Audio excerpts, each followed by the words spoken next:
สบายดีพี่น้องมื้อนี้ก็ฝนตกเนาะพี่น้องแม่น้องเอกก็สิออกไปดำหน้าแล้วพี่น้องเพราะว่าฝนก็บ่ตกเฮิงแล้วเนาะพี่น้องดำทรงนึงแล้วก็พอดีได้พักผ่อนหั้นนะพี่น้องแล้วก็พักผ่อนเฮิงเติบเนาะแต่เฮิงแล้วพี่น้องเอ้ยดำก็เข้าจนเขียวแล้วก็ฝนก็บ่ได้ตกเลยหั้นนะและหากมาตกอีกเนาะยังบ่ทันแล้วซ้ำพี่น้องน่ะมื้อนี้ก็สิเกมเคิงออกไปดำหน้าแหละพี่น้องเอ้ยฝนตกเมื่อคืนนี้ก็แห้งเติบเลยพี่น้อง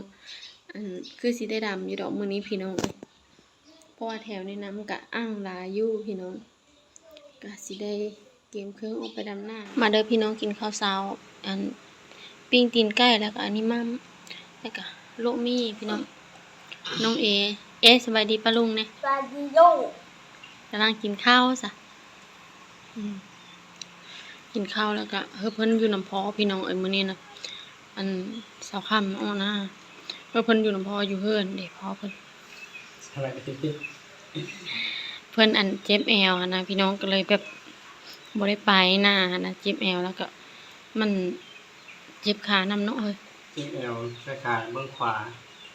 แล้วก็อันนั้นแอวไข้ได้แล้วเนาะเดี๋ยวนี้แอวใกล้แน่เลยนะคัดขาย่างหลายแล้วเจ็บเนาะก็เลยพักผ่อนอยู่เฮือนหั่นน่ะแล้วก็นึ่งเปื้อแดงนึ่งสมุนไพรหั่นแหละห่มแล้วก็ไปโกดยังสิได้ไปรับยาอีกอาทิตย์หน้าคือสิได้ไปเอายาอีกหั่นทรงนี่ก็พี่น้องเอ้ยมีแต่เจ็บแผลยะอะลีทรงนี้ดำพวกแก นะ แห้งแบบเจ็บแอวเห็นบ่พุ่งน้องเอ้ยพวกเดือนแล้วพวกเดือนถ่ายเพิ่นอยู่เฮือนแบบนั่งก็นั่งแบบนี้หั่นเด้เจ็บขานะก็เลยนอนอยู่เฮือนพักผ่อนมีแต่เช้าค่ำนี่แหละสิไปดำน้ำน้องเออยู่เพิ่นน้องเอกอยู่เพิ่นนี่ผู้นี้อยู่เฮือนน้ำพอไปห้ามยาทรงนี่ปีนี้ว่านั้นเนาะว่ามาซอยเวเนาะตะเก้าเฮ็ดเวอยู่สวรรค์เนาะเจ้านะคักแล้วอยู่นี่ว่าสิปีนี้นะเพิ่นว่าสิมาซอยเวบัดพอดีเจ็บแนวเจ็บขานะพี่น้องพอพักสิมาซอยเวและของแนวสักคำก็เอาน้องคือน้องเอเนาะทรงนี้ก็ท้องก็เริ่มใหญ่เลยว่าสิมาซอยเวบัดพอดีเจ็บแนวเจ็บขาก็เลยอยู่เฮือนเนาะเพิ่นอยู่เฮือนไปรับยาที่นาก็ไปรับยาอีกแล้วหาเงินเนาะว่าไว้ได้ลูกเนาะสุดท้ายจะโปโอ้ไอ้ช่องเชื่อไปกับคลินิกก็ได้2เทื่อแล้วเนาะเทื่อละ2ล้านปลายแล้วก็ไปอีกแล้วที่นาก็ไปอีกน่าก็ไปเอายาอีกหาเงินว่าสิไว้ได้ลูกเนาะได้ลูกกับน้องเอก็ได้ปาดออกน้องของน้องเอคือสิได้ปาดต้านออกเองแต่เป็นคนไทยแหละนี่จ้ะสิเก็บเงินไว้ซื้อลูกรถพอดีพระเจ้าเป็นก็เลยโปพระเจ้าก่อนเนาะช่วงนี้กินข้าวส่วนป้าลุงกินข้าวแน่น้องเอว่าได้ละกินข้าวเด้อว่า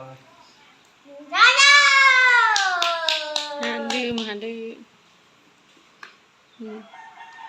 แม่นะคะแม่นึ่งหวานเนาะพี่น้องแล้วก็สมุนไพรแบบ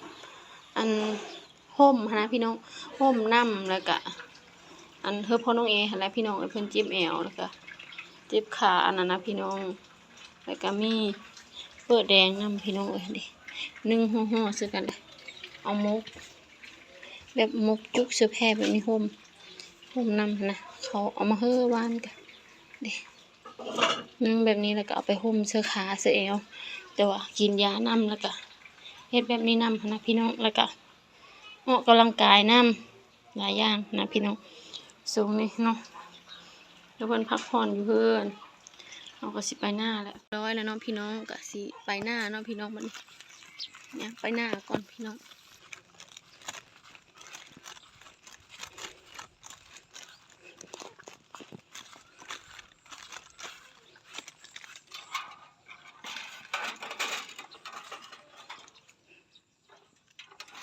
น้ำกระหลายอยู่ในฝนตกเมื่อคืน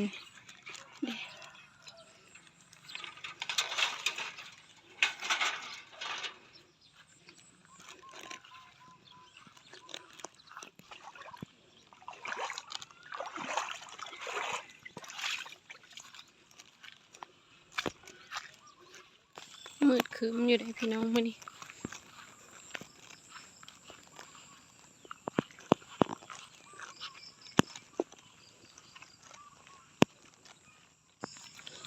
เสาค่ำก็ย่างไหวก็บ่ได้เนาะพี่น้องยันพลาดหั่นนะพี่น้องท้องเฮาก็เยอะแล้วเนาะมันถ้าว่าพลาดลงก็มัน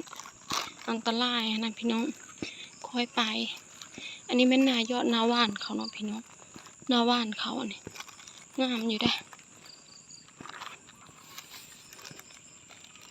ค่อยไปพี่น้องเอ้ยยันพลาดมีโขอีได้พี่น้องสิได้ไต่โขอีแล้วพี่น้องเอ้ยนี่โคกะใครได้ลายล่ำไหมกันน้องพี่น้องเราไต่ง่ายเนี่ยนะแค่ก็ลำเดียวเสียยันโต๊ะ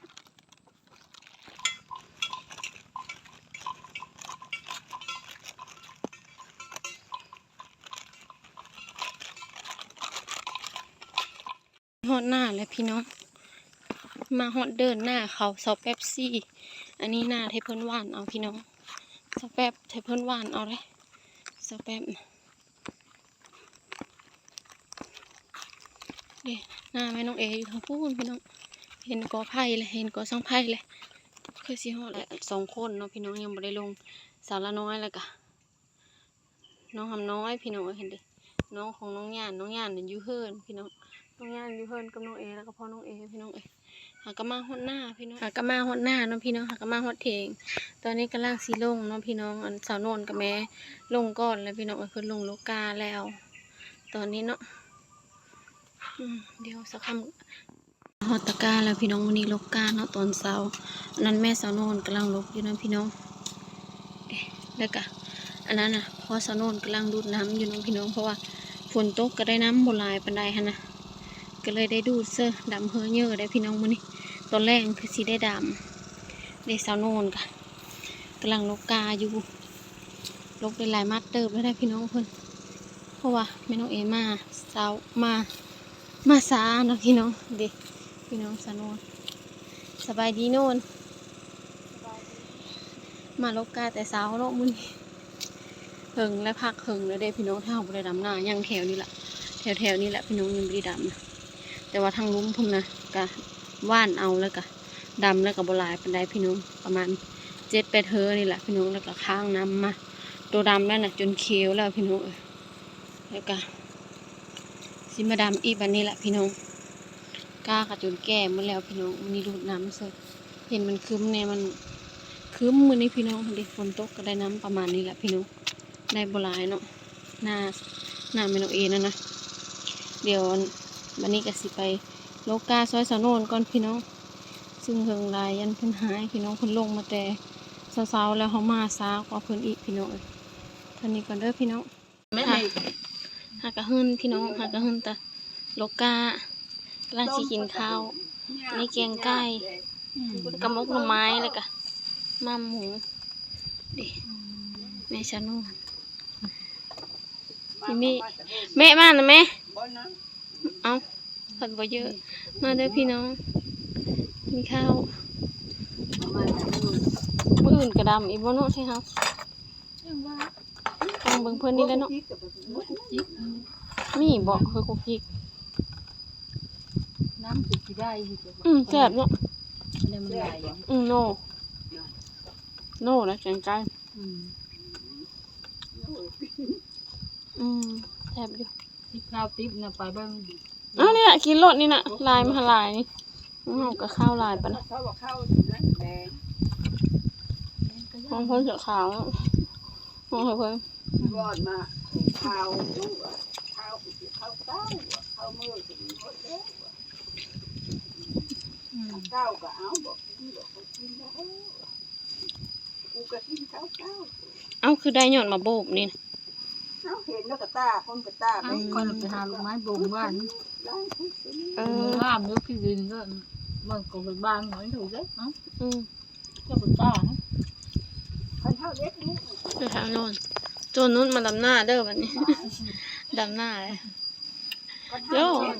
เนี่ยไปเกิดเองจะกินลูกเห็นของเขาจะหงเพิ่ม มันแห้งคันเด่นมันแห้งแตะหลายนะยามบ่ ฝนก็มีแต่ครึ้มยามเดียวเนาะบ่ตก